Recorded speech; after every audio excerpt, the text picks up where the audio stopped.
Fala aí pessoal, beleza? Meu nome é Jean e hoje eu vou dar continuidade às aulas de programação em Python 3 e nessa aula, pessoal, vamos aprender sobre encapsulamento. Mas antes de tudo, galera, deixa seu like e também se inscreva no canal para não perder mais nenhum vídeo. Lembrando que nós temos aí uma playlist com todos os vídeos do nosso curso de programação em Python 3. Então, se vocês perderam alguma aula, corre lá na playlist e assista, que é muito importante, beleza? Então, galera, o que é encapsulamento? Encapsulamento vem de encapsular, que em programação orientada a objetos significa separar o programa em partes, o mais isolado possível. A ideia é tornar o software mais flexível, fácil de modificar e de criar novas implementações. O encapsulamento serve para controlar o acesso aos atributos e métodos de uma classe, tá certo? Então aqui eu coloquei um exemplo bem simples. Temos aqui uma classe banco e nós temos aqui um método construtor e os métodos sacar e depositar. E além disso, nós temos aqui um atributo chamado saldo, beleza? Agora, pessoal, note aqui que nós temos aqui um problema. É o seguinte, o atributo saldo ele é facilmente modificável, tá bom? Digamos assim, nós podemos modificar ele do lado de fora da classe. Então, eu vou executar aqui o código para vocês verem. Eu vou criar aqui um objeto de banco. Banco vai receber o valor de banco. E o valor inicial vai ser R$3.000, beleza? Olha só, pessoal. Eu posso facilmente acessar esse atributo. Então, posso ver qual é o valor desse atributo. Eu também posso modificar esse atributo como eu bem quiser. Posso aqui adicionar mais uns R$2.000, certo? E eu também posso alterar o tipo de dado aqui desse atributo. Então, o tipo de dado aqui vai ser agora uma string. E isso aqui é um baita de um problema, pessoal. Obviamente, é um problema pela informação aqui que o atributo guarda, né? Isso aqui só por si já é um problema. Agora, nós temos também um outro problema, que é o seguinte. Nós alteramos aqui o valor do atributo para uma string. E o que aconteceria se eu tentasse, por exemplo, utilizar o método depositar? Eu vou passar aqui R$2.000, certo? Teoricamente, o saldo ele deve ter R$5.000. Só que isso não vai acontecer, porque eu estou tentando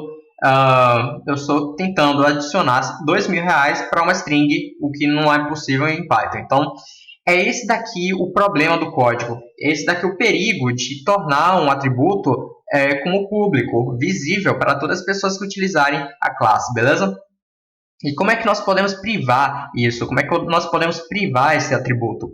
Para privar esse atributo, nós podemos utilizar o princípio de encapsulamento, certo? Então, para privar um atributo ou um método, nós devemos utilizar dois underlines antes do nome do atributo ou do método. Então, eu vou colocar aqui underline, underline, certo? Só isso daqui já é o suficiente para privar um atributo ou privar um método. Eu vou adicionar esse underline, underline nos outros, nesse atributo nos métodos, né? Bom, agora eu vou executar aqui o código e vou criar novamente um objeto de banco, certo? E vocês podem ver que agora o atributo não é mais visível, não existe mais o atributo saldo. Eu posso aqui tentar acessar, vai falar que não existe, que esse atributo não foi definido na classe. Ele foi definido? Foi definido, só que ele foi definido como privado. Esse atributo ele é visível apenas na classe, beleza?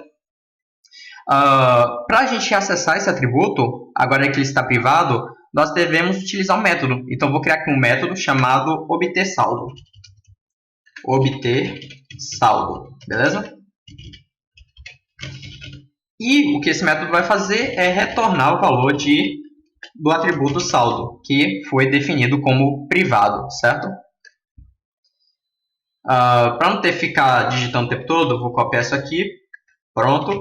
E agora, pessoal, o saldo ainda não existe, certo? Não existe ainda o atributo saldo no meu objeto banco. Mas agora existe o método obterSaldo, que ele vai retornar o valor do atributo saldo, beleza? E agora eu posso utilizar o método depositar sem problema nenhum, certo? Agora o atributo saldo ele apenas modificado, ele pode ser modificado apenas pelos métodos depositar e pelo método sacar, beleza? Então, é essa a importância de encapsulamento. Podemos também encapsular um método, certo? Então, eu vou aqui colocar um novo método, vai ser o método enviar dados. Então, vamos dizer que sempre que acontecer alguma coisa, o atributo saldo for alterado, essa alteração vai ir lá para o servidor do banco, certo? Então, aqui eu vou colocar, vou fazer uma simulação. Eu vou imprimir aqui que ele está enviando os dados, certo? Enviando dados. Beleza. Então, só com isso aqui a gente pode simular que o método está enviando os dados para o servidor. E eu vou chamar esse método aqui no método sacar, enviar dados, e também no método depositar. Beleza? Show! Se eu novamente criar o objeto banco, vocês podem ver que o método enviar dados não existe, certo? Eu posso tentar aqui chamar o enviar dados, mas não vai funcionar, olha só, certo? Não é acessível do lado de fora da classe, mas ele está lá e eu posso acessá-lo dentro da classe. Então, eu posso utilizar aqui o método depositar, eu posso falar aqui que eu quero depositar mais R$7.000, beleza? E agora ele imprimiu enviando os dados, beleza? Então, é isso que é encapsulamento. Nós podemos privar um atributo e privar um método para as pessoas que estiverem utilizando a classe de fora, certo? E uma outra coisa, um outro detalhe, pessoal. Quando encapsulamos um atributo ou uma classe, nós privamos do lado de fora da classe também para as classes que estão herdando a nossa classe. Então, vamos dizer que eu criei uma nova classe e essa nova classe ela herda a classe banco. Ainda assim, o atributo saldo e o método enviar dados não vai estar nessa classe. Eu posso aqui, vou fazer o seguinte, class teste, e essa classe vai herdar o banco, certo? Prontinho. Colocar aqui um pass, beleza? E colocar aqui, objeto, vai receber o valor de teste. O método construtor é o mesmo, certo? R$3.000. Eu também possuo os mesmos métodos. Tenho aqui o método depositar, o método obter saldo e o método sacar. Porém, eu não posso utilizar ainda o atributo saldo e nem o método enviar dados, nem mesmo dentro da classe teste, pessoal. Então, aqui, vou colocar aqui um método, certo? Vou colocar aqui um método qualquer.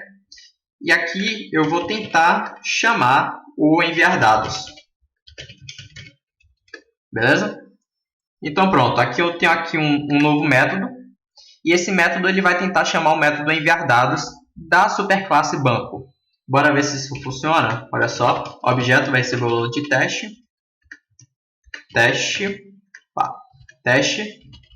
dinheiro inicial R$3.000, e eu vou chamar aqui o novo método que eu criei. E vocês podem ver, opa, tem aqui um problema. Tá, vai ser, eu esqueci de colocar o parâmetro teste no método, certo? Mas não tem problema não. Colocar assim direto na classe mesmo. Vocês podem ver, tá bom, eu tenho que definir mesmo o parâmetro self. Pronto. Defini aqui o parâmetro self.